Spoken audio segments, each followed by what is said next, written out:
Yo guys, what's up? My name is Jack2505. This is the Horde House, and today we're going to be talking about the Jack bot, the support bot in Horde since release. Jackbot has certainly been a fan favorite in Horde so far. His only form of attack is electric bolts from his arms, which causes enemies to be stunned.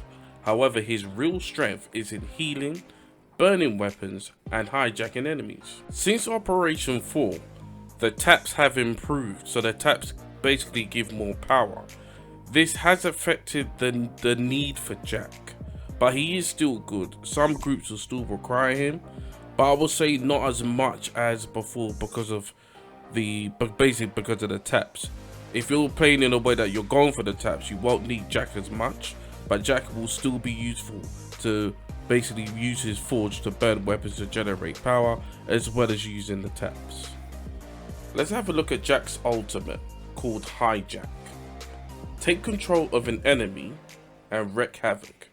However, this does not include mini bosses and bosses.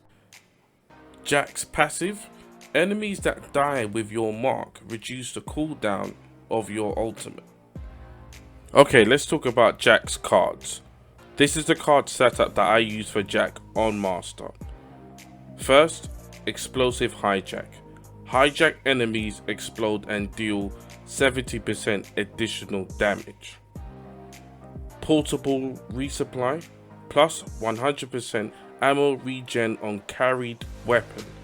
This enables you to turn invisible quicker when carrying a weapon. Healing Reach, increase healing distance. My card is currently 60% increase.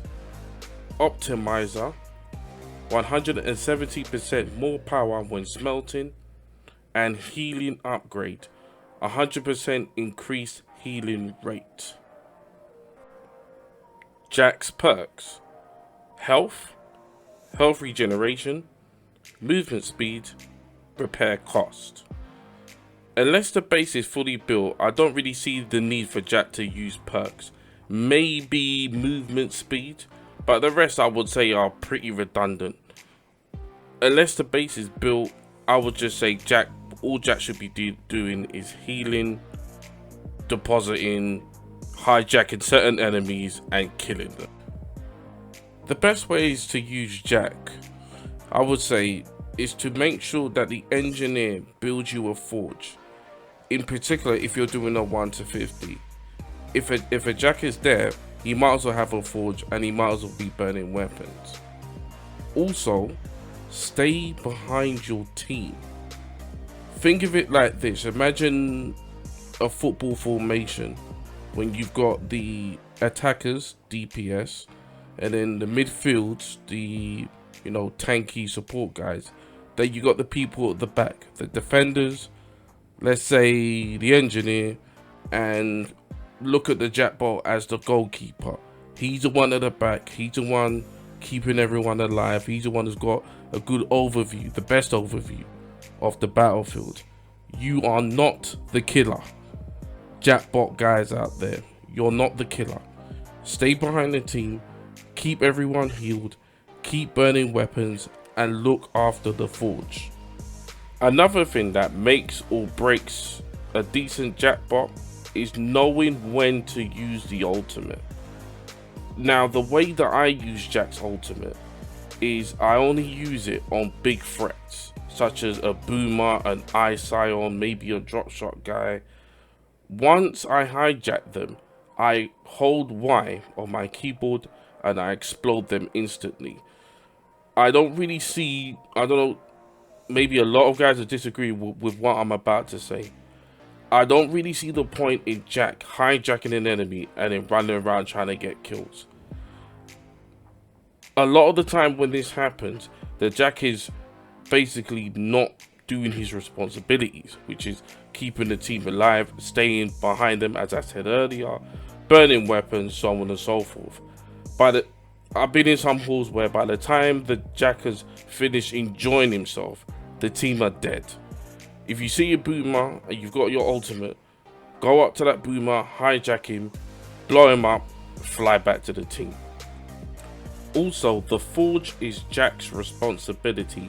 Protect it and keep burning weapons for the team, wave after wave after wave.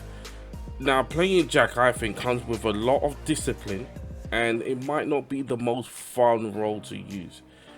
If you know you're the type of player who maybe gets bored a little bit easy, or gets that itchy trigger finger, and after about 10 to 15 waves you want to start getting kills, I would suggest picking somebody else. I mean, I would say Jack is really for a certain type of player, someone who's dedicated to the role, disciplined, patient, and understands the role that they are supposed to play for 50 waves. 50 waves is a long time. So I would say if you do get bored, if you do want to go around getting kills, I would suggest picking somebody else. Now, thank you so much for making it to the end of the Jackbot video. My name is Jack2505. This is the Horde House. Make sure to follow me on Twitter, Twitch, and Instagram. Links to my social media will be in the description box below. Thank you very much for your time, and I'll see you guys in the next video. Have a great day.